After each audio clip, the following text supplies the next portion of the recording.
Arturo, buenas noches. Buenas noches. Bueno, yo estoy preocupadísimo por lo que veo de la educación, chicos que en el conurbano que no saben más de 200 palabras. Bueno, el sistema educativo argentino tiene dos características básicas. La primera, que de bajísima calidad. Los pibes argentinos saben muy poco y ahora le voy a dar algunas cifras de eso. Y segundo, la desigualdad es muy grande. Lamentablemente en Argentina el sistema escolar no ha podido quebrar la reproducción intergeneracional de la pobreza. Vos naciste en un barrio humilde del Partido de la Matanza o de José Cepaz y vos no vas a ir a la universidad por más que seas un genio. Vos naciste en el barrio de Belgrano, tu familia de clase media, tu padre es abogado, tu madre es profesora, seguro que vos vas a ir a la universidad.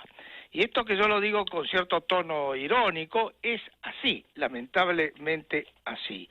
En cuanto a nivel de conocimiento, es notable dos cosas. Primero, lo poco que saben los pibes argentinos, y segundo, que parece que la clase política argentina de esto no se ha enterado, porque es un tema que no han discutido nunca. ¿Qué es lo que mide el nivel de conocimiento de los pibes de 15 años de edad en lengua, ciencia y matemática? La prueba PISA. Muy bien. La prueba PISA, en la última prueba, que fue el año 2021, participaron 77 países. ¿En qué lugar está la Argentina? 71, pero de los de abajo. Increíble. ¿Quién está arriba de Argentina? Bueno, están todos los asiáticos, están todos los europeos, los norteamericanos, pero además están los chilenos, los uruguayos, los costarricenses, los peruanos, los colombianos y los brasileños. ¿Y quiénes que son los pibes que saben menos que los argentinos? Los panameños, los dominicanos y 4 países africanos. Ahora, es notable esto en un país que hasta inicio del siglo XX, después de haber sancionado la ley 1420, 1884, lideraba la alfabetización de los países de habla española. La alfabetización argentina era más robusta y más extendida que la española. Y para no hablar de todo el resto de América Latina, salvo el Uruguay. O sea, es dramático el tema. Cuando uno mira los diversos indicadores, son todo un llamado de atención. Somos el país que tiene menos días de clase, somos el país que tiene menos horas de clase, somos el país, uno de los países que tiene menos graduados de la escuela secundaria, no tenemos graduados universitarios en la magnitud de otros países y mucho menos en las carreras científicas y tecnológicas. Y esto es dramático en el siglo XXI, porque el siglo XXI, como usted lo sugirió al inicio, no es el siglo de los recursos naturales. Mejor tener vaca muerta que no tenerlo, mejor tener minería que no tenerlo. Sí, pero los africanos hace años que tienen todos los recursos naturales, y los coreanos no tienen nada, los japoneses no tienen nada, y mire dónde están cada uno. Siglo XXI es el siglo de la ciencia y la tecnología, y la ciencia y la tecnología nace de un buen sistema educativo. Ahora, Arieto, es cierto lo que usted dice, que los chicos que van a la universidad normalmente son de clase media para arriba, pero también es cierto que aún esos chicos, comparado con otros chicos de otro lugar, también están muy abajo. Es decir, yo lo sé de manera directa, por ejemplo, porque justamente mi hijo, comparado con sus propios compañeros de su misma clase social, de amigos de él, es decir, de su misma inteligencia cuando él tenían 10 años, cuando él se fue, vos los comparás con esos chicos y se lo fuma en pipa. Es decir, si nosotros pero es que la Argentina inventó un sistema del cual somos líderes mundiales. Prácticamente en ningún país del mundo hay ingreso irrestricto a la universidad. Vamos a ver, ¿dónde gobierna el Partido Comunista? En Cuba, en China y en Vietnam. En los 3 hay estrictos exámenes de ingreso. ¿Cuándo gobernó la izquierda en América Latina? Por ejemplo, en Ecuador, con Correa, un examen de ingreso durísimo. ¿Cuál es el examen de ingreso más grande en el mundo a la universidad? El Gakao chino, implantado por Mao Zedong. La Argentina, ¿qué tiene? Ingreso irrestricto.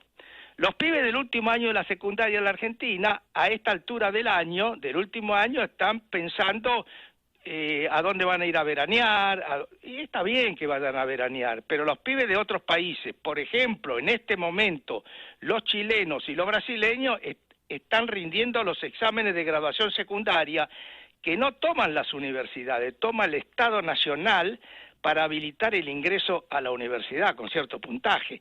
Alguien puede decir, y esto es muy común escucharlo, bueno, eso es restrictivo, se cierran las puertas. No, todo lo contrario, se abren las puertas.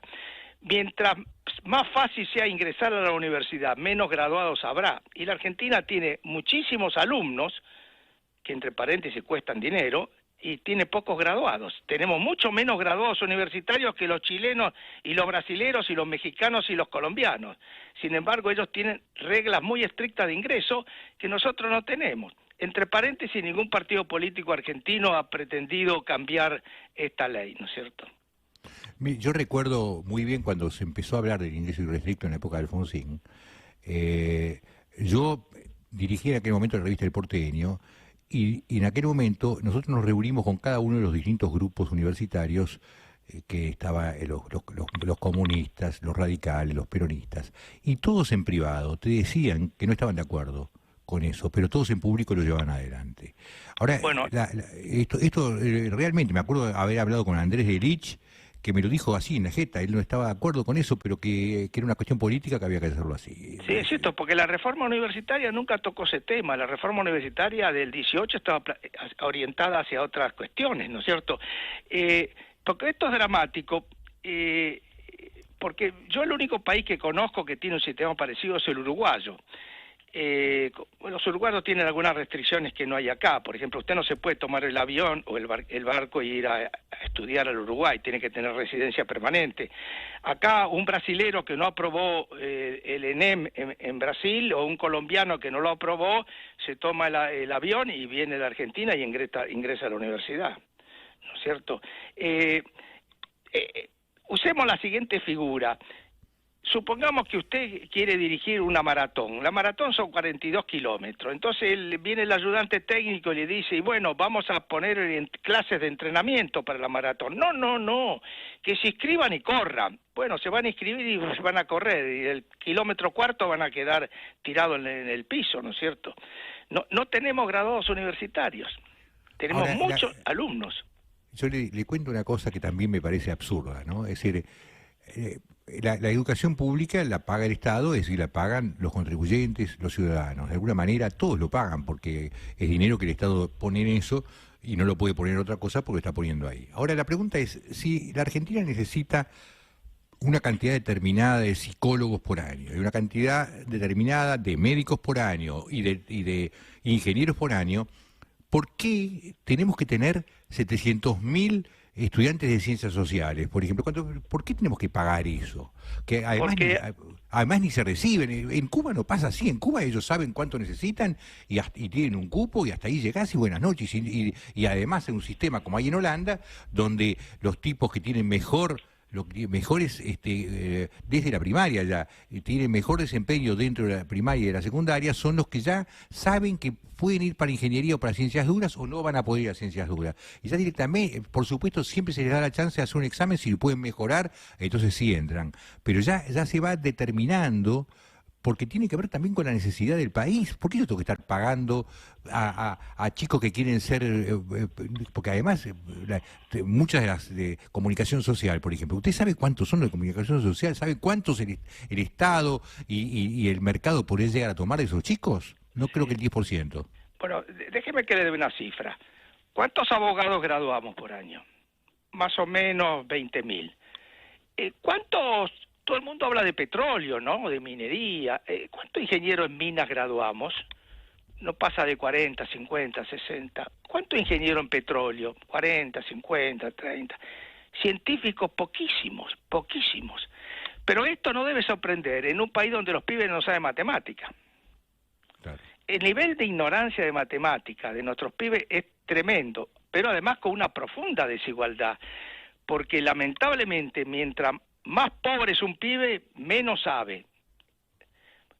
O sea que los resultados no están vinculados al talento natural de los pibes, sino al lugar de nacimiento. El sistema educativo argentino, más allá de los discursos, no ha podido romper la trampa a la desigualdad. Y esto es tremendo, porque yo no lo voy a bromar ahora con cifras, pero le puedo asegurar que en todas las últimas pruebas aprender que tomó el gobierno nacional, todas muestran lo mismo. Los pibes más pobres saben menos que los pibes más ricos. Una variable explicativa del nivel de conocimiento es el nivel socioeconómico de la familia. Entonces, ¿el rol de la escuela cuál es? Uno de los roles de la escuela es asegurar la igualdad de oportunidades.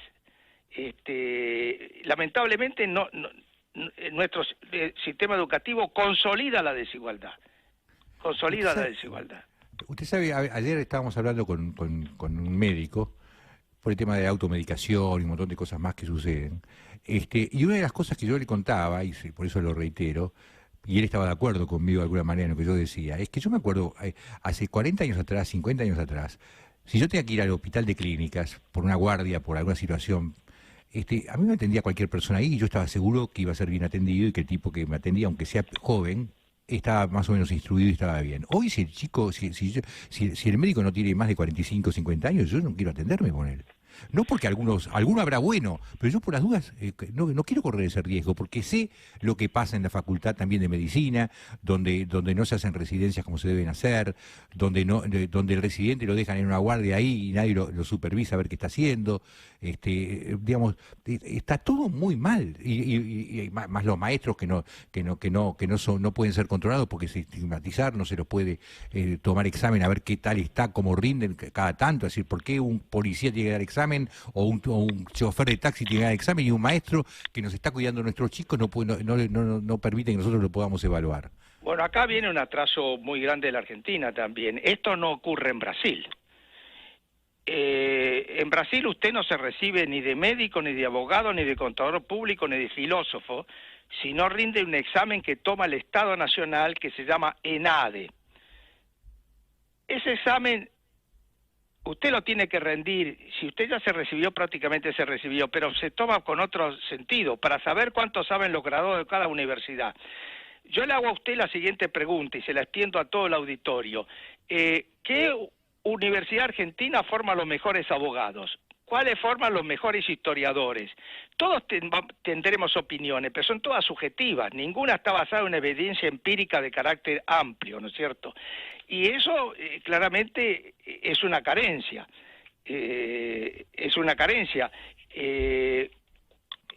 Una carencia notable, y lo que implica además un costo muy grande, porque la gran deserción universitaria, la Argentina tiene... El presupuesto por estudiante universitario argentino es bajo, pero el presupuesto por graduado es altísimo, altísimo. Acá hay universidades argentinas que por cada 100 que ingresan se gradúan 12, 13, 14, ¿no es cierto? Es increíble. Entonces, un verdadero programa de reformas educativas debería considerar una cantidad de cosas, incluyendo esta que estoy hablando, comenzando por lo más elemental. Respetemos las 3 leyes. ¿Cuáles son las 3 leyes? Vamos a ir. Primero, el calendario escolar de 190 días, hay que cumplirla, nunca se cumplió. Segundo, la jornada extendida, que es obligatoria por ley, nunca se cumplió, solamente el 14% de los pibes está en jornada extendida. Y tercero, la escolaridad secundaria obligatoria, que nunca se cumplió. Usted y yo tenemos algunos años, yo más que usted, pero antes, cuando la escuela primaria era obligatoria, el Estado Nacional se ocupaba de que fuera obligatoria, ¿no es cierto? De que se cumpla, claro. Que se cumpla. Hoy es obligatoria la secundaria. ¿Y quién se cumple? ¿Qué papel cumple la asignación universal por hijo? Voy a decir algo que a alguno le puede caer mal, pero ¿por qué una familia que no manda el hijo a la escuela puede cobrar la asignación universal?